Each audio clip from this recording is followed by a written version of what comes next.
Yang terhormat Bapak atau Pendeta Gilbert? Di sini saya bingung.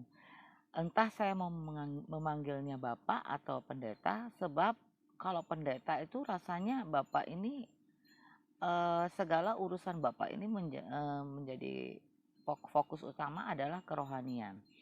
Tapi kalau memanggil Bapak, Bapak ternyata kan pendeta, ya.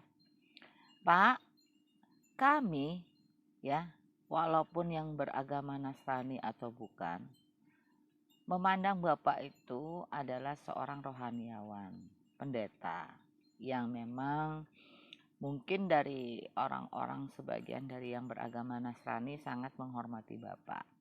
Tapi dengan kelakuan Bapak, tindakan Bapak yang istilahnya membuka kasus kembali yang sudah ditutup oleh pihak kepolisian bahwa itu tidak adanya pasal pidana, lalu Bapak mencoba untuk mencari muka, ya, untuk mengatakan bahwa adanya terjadi pelecehan seksual ataupun pemerkosaan, itu sangat memalukan, Pak. Pak, itu bukan ranahnya Bapak. Bapak seorang pendeta, kalau Bapak mengakui, ya, Bapak sudah banyak jemaat, ya, banyak umat lah, ya.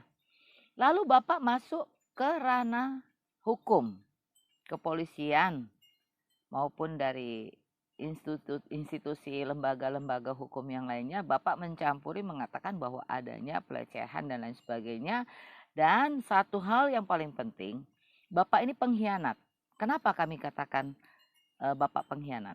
Kenapa saya buat video ini? Karena Bapak ini sudah berani datang bertamu, berkunjung ke rumah almarhum orang tua dari Brigadir Joshua. Lalu Bapak balik ke Jakarta. Bapak kok bisa berbalik sih?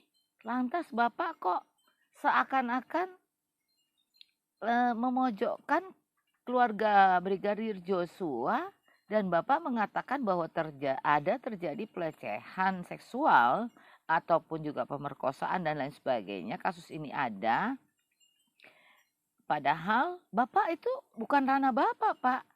Ranah Bapak itu adalah mengenai masalah kerohanian. Kalau Bapak mau campur tangan, mau mencari muka, atau mau mencari duit, ya, dalam kasus ini, sebaiknya Bapak itu menjadi seorang pendeta yang bijak, mengarahkan agar para pihak tersangka ini untuk segera bertaubat dan memberikan solusi bahwa kejadian ini semata-mata akan tetap dimaafkan oleh Tuhan mungkin, atau bagaimana. Sebab Bapak emang nggak belajar 10 perintah Allah ya Pak ya? Di Al-Quran juga ada loh Pak, 10 Taurat Allah itu, 10 larangan Allah, yaitu jangan membunuh, jangan berbohong, dan lain sebagainya. Nah, Bapak ini seorang pendeta, tapi apapun Bapak lakukan ya, Bapak halalkan itu karena apa Pak? Pertanyaan saya. Karena uang? Karena mau cari popularitas? Saya rasa Bapak udah sangat terkenal kok. Bapak popularitasnya sudah sangat banyak jemaat Bapak. Tapi kok Bapak bisa ibarat kata musang berbulu domba ya? Bapak jahat loh sama keluarganya Bapak almarhum Brigadir Joshua. Sungguh ya Bapak tega ya. Pak, ingat Pak, di atas langit masih ada langit. Bapak seorang pendeta rohaniawan, tapi masih ada Tuhan Pak, ya. Dan masih ada yang namanya keadilan dan hukum. Bapak bukan di institusi Polri. Bapak juga bukan di institusi lembaga hukum. Bapak tidak bisa untuk mengangkat satu pembicaraan dan memojokkan dari keluarga Brigadir almarhum Joshua. Itu yang harus Bapak tekankan, ya. Oke, buat semua jemaat-jemaat Gilbert, saya minta bisa berpikir dengan cooling down, berpikir jernih, dan kalau memang masih simpatik, itu berarti kalian adalah manusia-manusia yang sangat bodoh saya nilai. Kenapa? Orang terang-terangan ini pendeta Gilbert aja udah istilahnya berniaga, berjualan menjadi pengkhianat bagi keluarga korban Joshua, almarhum Joshua. Tapi kok bisa loh ya? Dan kalau Anda meminta maaf, Anda bukan anak kecil Pak Gilbert. Anda sudah tua dan Anda menjadi pendeta itu sudah lama. Sudah sekian ribu jemaat Anda sebagai fans Anda. Apa Anda nggak berpikir saat Anda berbuat?